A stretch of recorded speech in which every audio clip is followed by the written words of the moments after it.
Hamas మీద దాడి చేయలే, లేదా పాలస్తీనా మీద దాడి చేయలే. పాలస్తీనాలో హమాస్ వాళ్ళు వెళ్ళి ఇజ్రాయెల్ మీదన భూమి మీద నుంచి, గాలిలో నుంచి, అలాగే సముద్రంలో నుంచి వచ్చి దాడి చేసి 1400 మంది ప్రాణాలు తీసి, అనేక మంది ఆడపిల్లలని మానాలు దోచి, చిన్నపిల్లల తలలు నరికినటువంటి నీచాతి నీచులు వాళ్ళు. అక్కడ ఉన్నటువంటి వాళ్ళని బంధించి పట్టుకుపోయి ఇప్పటికీ తమ చెరలో పెట్టుకుంటే అది క్రూరత్వం అని చెప్పకుండా దాని మీద దాడి చేస్తున్నటువంటి ఇజ్రాయెల్ని దుర్మార్గం అని చెప్పేటటువంటి దుర్మార్గం అసలు ప్రపంచంలో ఇంత దారుణం జరుగుతుందా అన్నటువంటి పాయింట్ నేను ప్రస్తావిస్తూస్తున్నా.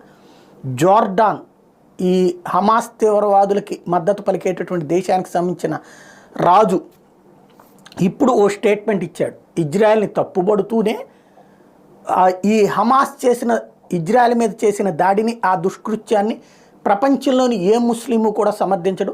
ముస్లిములు అట్లాంటి దాడుల్ని అంగీకరించరు. అలాంటి